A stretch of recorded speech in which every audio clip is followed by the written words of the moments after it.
Malaquias 1, nós vamos ler do verso 1 até o verso 5.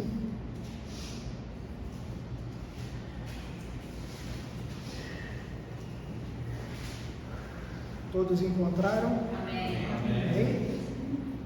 Diz assim a palavra do Senhor: sentença pronunciada pelo Senhor contra Israel por meio de Malaquias. O Senhor diz: eu sempre os amei. Mas vocês perguntam: como é que nos amaste? E o Senhor responde: Esaú era irmão de Jacó, mas eu amei Jacó e desprezei Esaú. Fiz dos montes de Edom uma desolação, dei a sua herança aos chacais do deserto. Se Edom disser: fomos destruídos, mas vamos reconstruir o que está em ruínas, o Senhor dos Exércitos responderá: eles podem até reconstruir, mas eu vou derrubar outra vez. E a terra deles será chamada de terra da maldade e povo contra quem o Senhor está irado para sempre. Vocês verão isso com os seus olhos e dirão: o Senhor é grande também fora das fronteiras de Israel. Amém. Amém. Eu intitulei essa mensagem de hoje como Adorando a Deus mesmo nas dificuldades. E essa palavra que o Senhor traz ao povo de Israel através de Malaquias, ela já começa com uma declaração bem difícil. Ela já começa dizendo: sentença pronunciada pelo Senhor contra Israel. Ou seja, Malaquias não traz uma palavra fácil. A NVT vai usar mensagem que o Senhor anunciou a Israel. Pessoalmente, é uma das primeiras vezes que eu não gosto da tradução da NVT. A NAA, que nós fazemos as nossas leituras públicas, que é a Nova Almeida Atualizada, e a ARA, que é a Almeida Revista e Atualizada, elas usam a palavra sentença. E se você tiver uma versão mais antiga ainda, como a Almeida Revista e Corrigida, vai usar a palavra peso. E se nós formos ao hebraico, a palavra sentença significa peso. Por isso que a Revista e Corrigida traduz de maneira literal. Mas eu prefiro a palavra sentença. E para quem essa palavra era uma sentença? Em primeiro lugar, para quem estava pregando essa palavra, para quem estava trazendo essa palavra. Ela não era uma palavra popular. Essa era uma palavra que com certeza não ia trazer likes para Malaquias, nem curtidas, e Malaquias não ia ter mais seguidores por conta dessa palavra. Ele fatalmente seria cancelado se tivéssemos vivendo o que vivemos hoje. Mais do que uma crítica que Malaquias estava fazendo, era uma denúncia, era uma acusação. Por isso chamada de sentença, por isso chamada de peso. Em segundo lugar, era um peso para quem ouvia, porque eu acredito que você também não gostaria de ouvir coisas do tipo: olha, Deus não está aceitando o culto de vocês. Ou você também não gostaria de ouvir: olha, o Senhor não está aceitando as ofertas de vocês. Aliás, nem traga mais oferta nenhuma, porque Deus está aborrecido com vocês. E a palavra usada é enfadado. Ou então que alguém dissesse para você assim, olha, e aí cada um agora faça a sua própria autocrítica, como se Deus dissesse assim para você, olha, eu estou bocejando, eu não vejo a hora desse culto terminar, como se Deus estivesse dormindo, enquanto cada um de nós estivéssemos aqui prestando culto. E ele vai falar exatamente isso, com essas palavras, abrindo e fechando aspas. Israel era a igreja do Antigo Testamento e nós fazemos parte desse mesmo povo. Nós somos a sequência desse povo, dessa mesma aliança baseada na graça do Senhor. Aqueles crentes lá do Antigo Testamento, eles são os nossos companheiros. Inclusive, nós vamos nos ver neles muitas vezes. E essa palavra que Deus traz ao povo, através de Malaquias, ela vai ser proferida não só contra Israel, mas ela é proferida contra nós hoje, e vai continuar a ser proferida toda vez que o culto ao Senhor for profanado. Toda vez que nós desobedecermos aos mandamentos do Senhor. Toda vez que nos faltar fé. Todas as vezes em que nós perdermos o interesse pelas coisas de Deus. Em todos esses momentos, o Senhor vai levantar profetas. Como nós já vimos aqui na exposição de Efésios, quando falamos dos dons, o dom de profecia, hoje na igreja moderna, é dado aos mestres, aos pastores, àqueles que estão aqui pregando mais uma vez essa palavra, essa crítica, essa denúncia. E o profeta, ele era diferente, ele era um homem que Deus levantava por um período de tempo específico, por uma necessidade específica, e o Senhor dava a sua palavra a esse homem. O sacerdote não, o sacerdote era como o pastor é hoje. É aquele que cuida das coisas de Deus, dos afazeres, do culto, do ensino, da palavra no dia a dia. O profeta não tinha estudo, o profeta não tinha formação, o profeta não tinha sido ordenado ao ministério da palavra, mas apesar dele não ter essas características, o profeta trazia uma autoridade muitas vezes maior do que a do sacerdote. Muitas vezes, porque o peso vinha, de Deus, era a autoridade de Deus que era colocada naquela palavra. E o profeta falava contra os pastores, contra os sacerdotes, o povo, contra o mundo daquela época, como o Beto falou, o mundo que a gente tem hoje, a porta larga, o caminho fácil, do jeitinho, do atalho.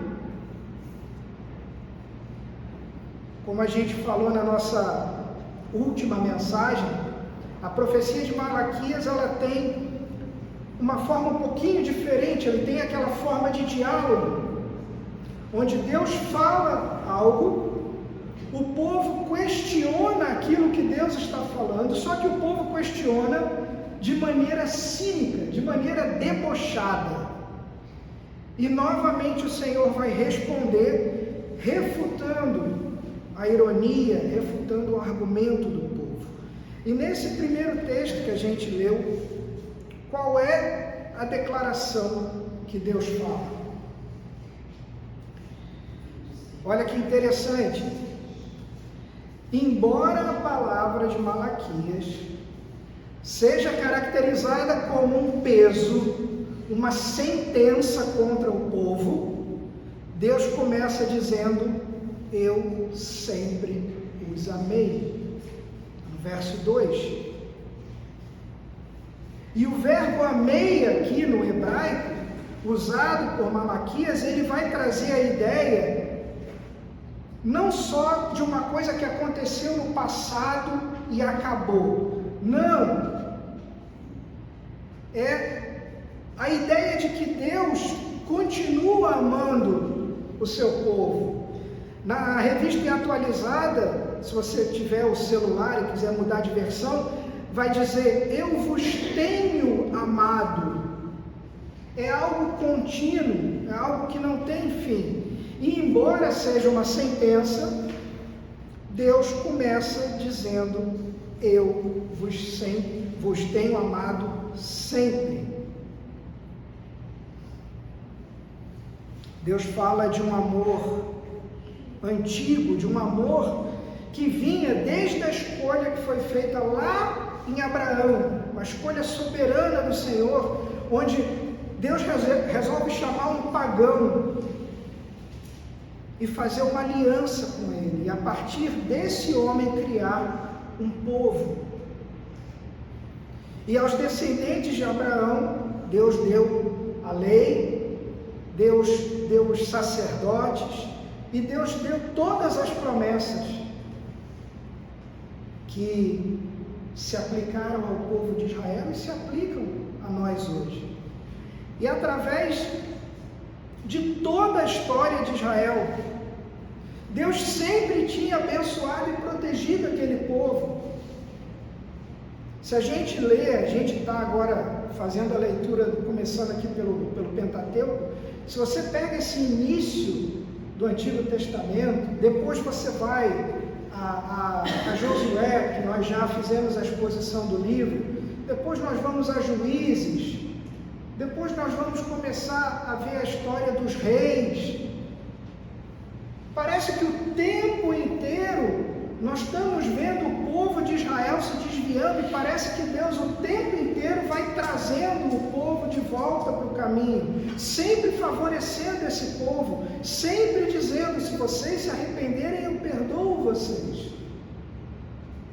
Era só Israel olhar para a sua história para ver essa verdade.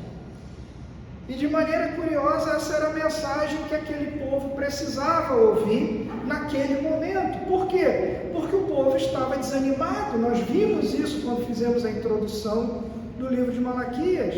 O povo estava sem nenhum interesse pelas coisas de Deus. E o que Deus gostaria de escutar desse povo como resposta? Bom, Senhor, nós aceitamos o seu amor. E nós vamos amar o Senhor também. Mas no verso 2, qual foi a resposta do povo? Como é que o Senhor nos amou? E essa não é uma pergunta sincera. Essa é uma pergunta cínica, é uma pergunta debochada. É como se a pergunta desse povo de Israel pudesse ser traduzida como uma tecla SAP para a seguinte coisa: que amor é esse, Senhor? Nossa situação financeira está difícil, os persas continuam dominando sobre nós. Que amor é esse que o Senhor fez um monte de promessas e não cumpriu? Cadê as promessas que os antigos profetas nos fizeram? Nós estamos passando dificuldade, Senhor. Como que o Senhor nos amou? E esse tipo de questionamento, meu irmão, minha irmã, não é algo exclusivo do povo daquela época. Desde sempre, as pessoas têm procurado medir o amor de Deus, medir a existência de Deus, ou seja, se Deus existe ou não, por meio de coisas materiais, por meio da situação financeira, por meio do conforto que essas pessoas têm ou deixam de ter. E nós continuamos questionando ao Senhor da mesma maneira que Israel. Será que o Senhor me ama mesmo? Senhor, eu estou desempregado, eu estou doente, ou a doença bateu a minha porta, eu fui abandonado, ou fui abandonada, estou passando por necessidade. Será que o Senhor me ama de verdade? Será que o Senhor existe?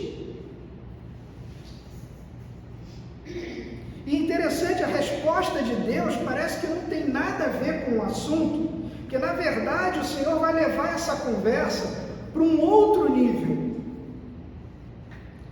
A resposta de Deus vai fazer menção à predestinação. Nos versos 2 e 3, o Senhor vai dizer: Esaú era irmão de Jacó, mas eu amei Jacó e desprezei Esaú. É como se Deus mais uma vez respondesse assim, se a gente ligasse a nossa tecla SAP. Olha, a prova de que eu tenho amado vocês é que quando eu poderia ter escolhido Esaú, que é o pai dos Edomitas, que é o pai dos árabes que nós conhecemos hoje, eu escolhi o pai de vocês, Jacó. E isso quando nenhum dos dois ainda tinha feito nada, inclusive os dois estavam dentro da barriga da mãe. E ali eu escolhi Jacó e desprezei Esaú. E se você está acompanhando a nossa leitura, nós passamos há pouco tempo por Gênesis, e Gênesis 25, no verso 23, vai ter esse episódio. E Rebeca, mãe de Esaú e de Jacó, ela vai perguntar ao Senhor por que as duas crianças que estavam no ventre dela brigavam tanto uma com a outra. E esse trecho de Gênesis 25, 23 diz exatamente isso. E o Senhor lhe respondeu: duas nações estão no seu ventre, dois povos nascidos de você se dividirão. Um povo será mais forte do que o outro, e o mais velho servirá ao mais novo. Se a gente pular lá para o Novo Testamento e lembrar da exposição que o Beto fez para a gente de Romanos, a gente vai lá em Paulo, Romanos capítulo 9, e o que Paulo vai falar sobre esse texto específico? Paulo vai dizer: olha, a escolha de Deus não é uma prova de que Ele é somente soberano, de que Ele faz o que Ele quer. Não! A prova dessa escolha é de que Deus possui um amor livre, de que Ele ama quem Ele quer. É o amor que Ele tem para o seu povo, é o amor que Ele tem para a sua igreja, para a nação de Israel. É como se Deus estivesse falando: olha, vocês podiam estar no meio daqueles que eu rejeitei para sempre, mas olha, vocês estão entre aqueles que eu escolhi amar de maneira soberana, e essa é a maior prova de amor que eu posso dar a vocês. E a gente pode dividir essa resposta do Senhor em 3 pontos. E o primeiro ponto é esse: eu escolhi Jacó. Essa é a prova de que eu amei vocês. E essa é uma verdade que nós precisamos aplicar às nossas vidas hoje. Mas como, Rodrigo? Como que eu aplico isso hoje à minha vida? Primeiro, a gente não pode medir o amor de Deus por questões que são temporárias, transitórias, como a minha situação financeira, como a minha estabilidade familiar, a minha posição social. Então, como que eu posso medir o amor de Deus, se é que isso possa realmente acontecer? E aí eu faço uma pergunta a vocês: pertencemos a Deus? ou não? Porque se a nossa resposta for sim, nós pertencemos a Deus, então foi porque o Senhor nos escolheu. Não foi pelo meu mérito, não foi por nada do que eu fiz, ou por nada que o Senhor viu que eu viria a fazer no futuro. Ele me escolheu quando eu ainda não existia. Então, se Ele me escolheu e eu sou o seu filho, essa é a maior prova de amor que eu posso receber de alguém. O segundo ponto dessa resposta que o Senhor dá ao povo de Israel é que Deus nos ama porque Ele não nos rejeitou para sempre. Olha o verso 3 na tua Bíblia. O verso 3 começa com o Senhor falando e desprezei Esaú, fiz dos montes de Edom uma desolação e dei a sua herança aos chacais do deserto. E aqui o Senhor está se referindo a um episódio acontecido vários séculos antes, no qual os descendentes de Esaú, os chamados Edomitas, que moravam nos montes, na verdade moravam no monte Edom, eles foram forçados a sair, o Senhor expulsa eles do local de morada deles, e eles têm que fugir para o norte do Negueb. Por quê? Porque foram castigados por Deus, porque tinham participado da invasão de povos daquela localidade. Olha o contraste que nós temos aqui. Quando a gente viu a introdução ao livro de Malaquias, nós vimos que ele se passava mais ou menos 100 anos depois que o povo tinha voltado do cativeiro da Babilônia. Ou seja, enquanto Deus estava trazendo Israel de volta para casa, reconstruindo a nação de Israel, reconstruindo o templo, ele estava expulsando os descendentes de Edom da terra deles. E o que essa palavra nos revela? O que hoje a gente deveria parar para pensar?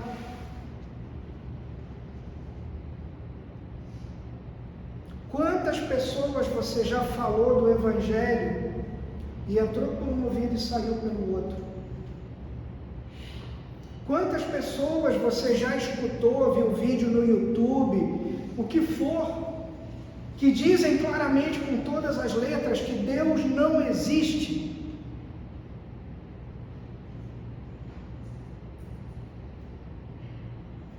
Isso era algo para o Senhor pensar, assim como era algo para Israel pensar, da mesma forma que é algo para nós pensarmos.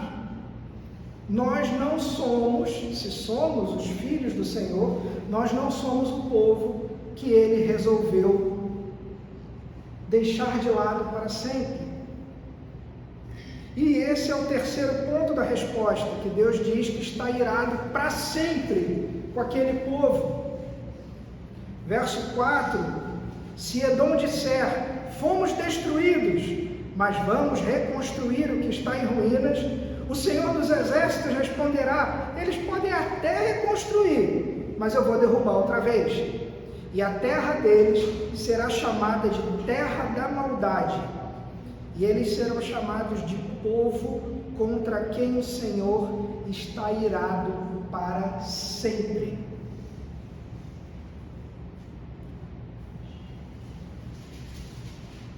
Os edomitas, eles afirmavam que se Edom fosse destruída, eles iam construir de novo. E Deus diz que se ela fosse reconstruída, Ele iria destruir novamente. Você já imaginou o Senhor dizendo isso a você?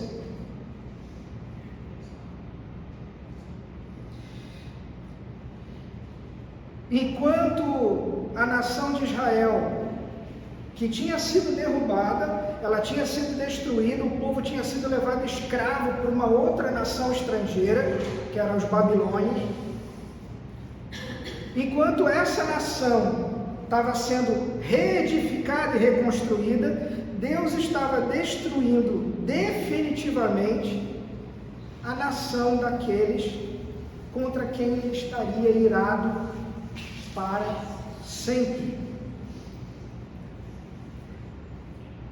Existe um comentário de Calvino sobre esse texto específico de Malaquias, que Calvino chama esse pedacinho de sentença tenebrosa. Imagina você estar debaixo da ira santa do Senhor.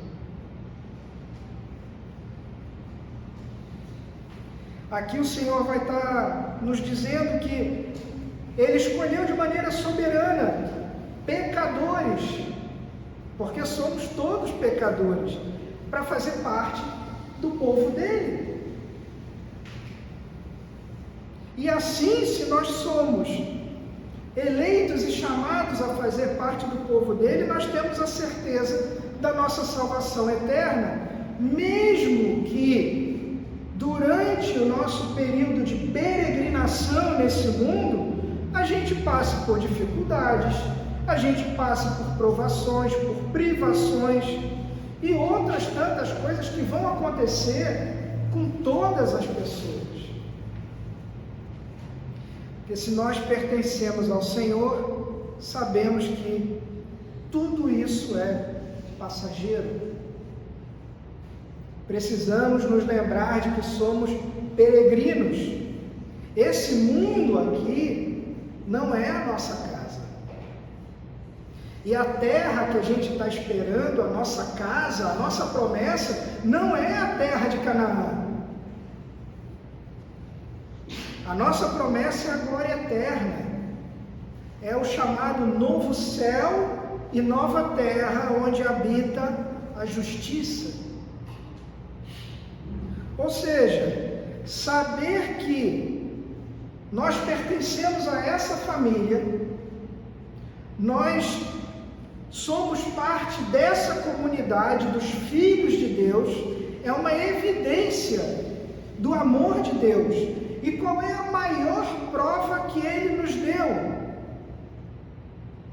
É Jesus Cristo, que morre na cruz por nós, para pagar pelos nossos pecados, para que nós pudéssemos ser herdeiros, junto com Ele, de tudo que pertence ao Pai.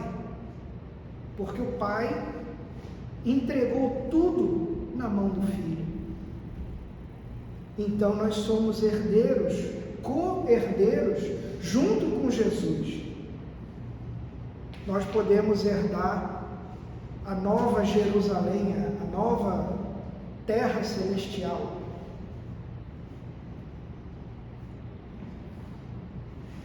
Esse povo contra quem o Senhor está irado para sempre, eles podem até ter uma vida boa aqui nesse mundo. Muitos deles, e aqui, para que a gente possa pontuar, eu sei quem são essas pessoas, eu não sei quem são essas pessoas, só o Senhor conhece o coração de cada uma dessas pessoas. Só o Senhor sabe os nomes que estão escritos no livro da vida, mas nós podemos nos referir a eles como as pessoas que rejeitaram o Evangelho. Eles podem até serem ricos, bonitos, populares, eles podem ter prosperidade, poder, mas o que aguarda eles não é a felicidade eterna. O que aguarda eles é a ira de Deus para todo o sempre. Então a gente não pode e a gente não deve medir o amor de Deus, seja pela dificuldade ou pelo problema que nós enfrentamos. Porque grandes servos do Senhor foram presos, decapitados, surrados, difamados, insultados. Existe aquela velha comparação que, se isso fosse verdade, se amor fosse igual à prosperidade, nós teríamos que dizer que Deus odiou profundamente o apóstolo Paulo. Porque a vida desse homem foi um sofrimento do início ao fim. Beto estava agora orando pelas igrejas perseguidas, pela igreja sofredora. A revista está ali atrás, quem quiser olhar, quem já olhou.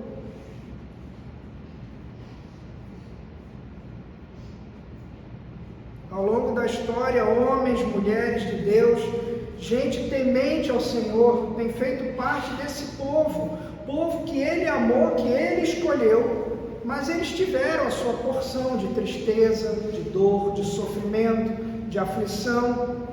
E às vezes, nós estamos falando aqui da soberania de Deus, às vezes Deus nos submete a tempos difíceis, para nos preparar para a glória eterna.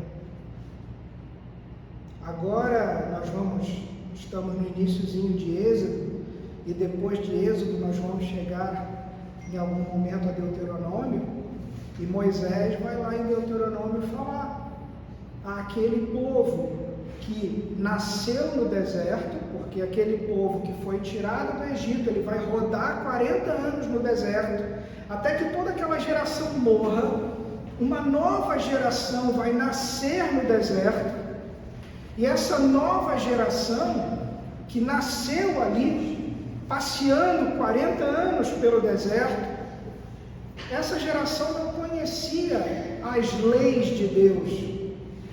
Porque não estavam ali no Monte Sinai quando o Senhor revelou aquelas leis a Moisés. Então Deuteronômio é novamente a entrega da lei àquele povo que nasceu no deserto. Então Moisés vai repetir tudo de novo para aquele povo e vai dizer: olha, o Senhor colocou vocês no deserto para provar o que existiria no coração de vocês. Deus colocou vocês no deserto para ver como vocês reagiriam, para ver se vocês obedeceriam aos mandamentos dele. Às vezes Deus traz a doença, Deus traz o desemprego, a solidão, Deus traz tantas coisas sobre nós em preparação para aquela glória que Ele tem reservada para cada um de nós. E nós já vimos isso em Efésios, isso não é nada se comparado com o que Ele tem preparado para cada um de nós em Cristo Jesus. Ele vai falar isso no verso 5: vocês verão isso com os seus olhos e dirão: o Senhor é grande também fora das fronteiras de Israel. Eu gostaria de concluir, queridos, e a pergunta que você pode estar se fazendo, porque desde que nós anunciamos a exposição do livro de Malaquias, nós falamos que falaríamos sobre o culto. E a pergunta pode ser: Rodrigo, legal, mas como que isso tudo está relacionado ao culto?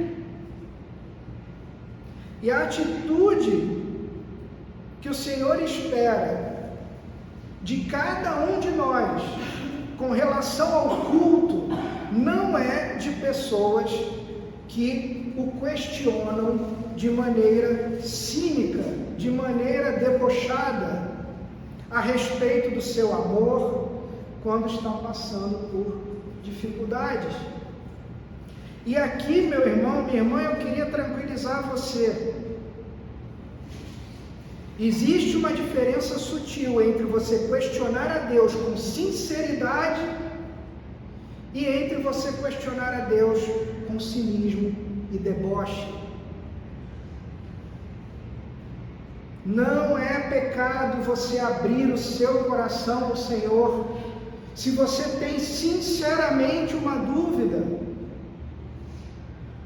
Deus conhece o coração de cada um de nós. Existem pessoas que estão tão desanimadas por causa da situação que elas estão vivendo, está tão abatida pelo problema que ela está enfrentando, que ela acaba assim, às vezes, questionando a presença de Deus, o amor de Deus. É como se essas pessoas falassem assim: olha, Senhor, eu não consigo perceber o teu amor, eu não consigo perceber a tua presença, eu não estou animado para te adorar, eu não estou animado para te servir, eu estou passando por lutas, por problemas, por desafios, eu estou com dúvidas. E as pessoas ao redor me dizem que o Senhor não existe. Se a gente lê os Salmos, a gente vai ver isso várias vezes. Quando as pessoas, os ímpios, questionavam: e o seu Deus, onde está? Não é verdade? Você presta um bom testemunho, você diz que você é cristão, e aí você pode passar por uma situação qualquer e vai ter sempre alguém do teu lado que indiretamente vai usar essas palavras: cadê teu Deus? Porque para eles, o que significa que Deus é bom é a mesma coisa que para nós é bom. E a gente já viu isso. Lembra do chocolate? Chocolate é bom para quem gosta de chocolate. Para quem não gosta, chocolate não é bom. Então a minha visão de bom, ela é subjetiva.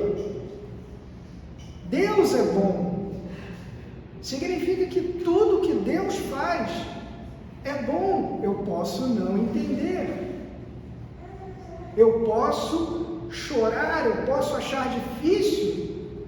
Eu posso ter que enfrentar o luto, eu posso ter que caminhar sozinho, ou achar que eu estou caminhando sozinho.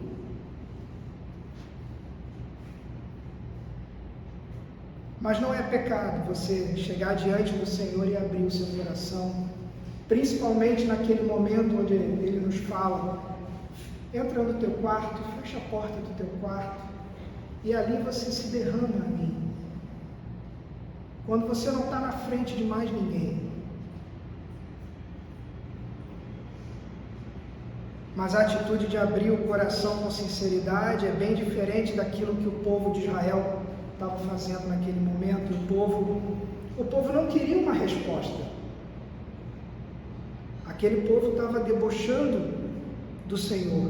E o meu ponto aqui para os irmãos é: o culto a Deus pressupõe pessoas submissas a Ele, submissas ao Deus Criador de todas as coisas. O Beto falou agora: humildade, submissão.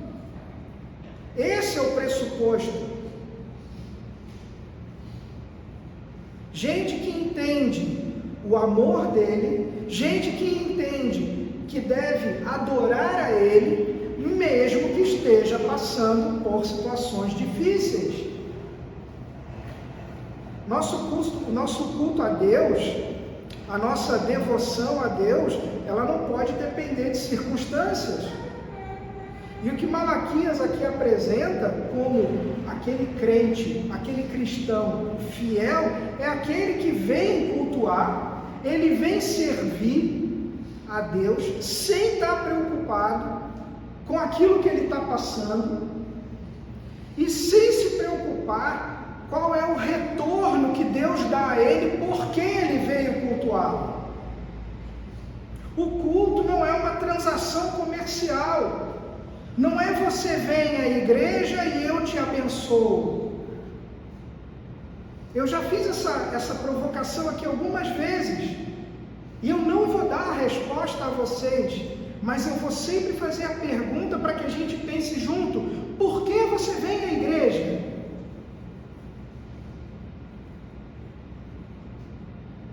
Por que você serve ao Senhor? Se é que você tem servido ultimamente.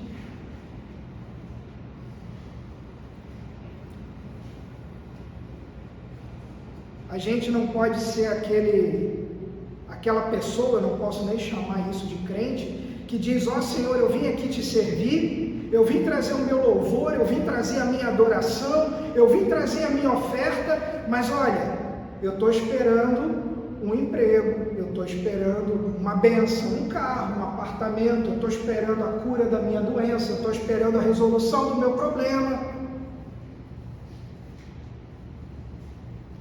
Deus deseja que as pessoas o adorem porque o amam e que elas o amem pelo que Ele é, não pelo que Ele possa fazer. Porque a palavra diz que Ele pode fazer tudo, qualquer coisa. Não existe impossíveis. E a gente não pode torcer esse texto para fazer caber dentro da minha necessidade.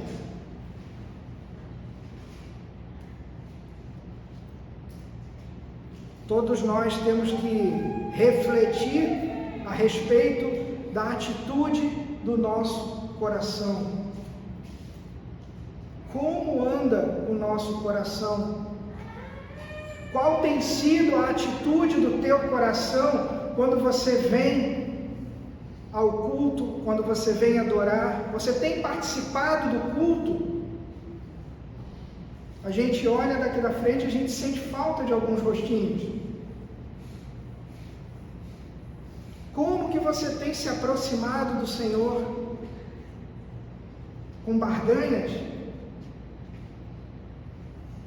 Você realmente está convencido de que você pertence ao Senhor? Que você faz parte dessa família, dessa comunidade?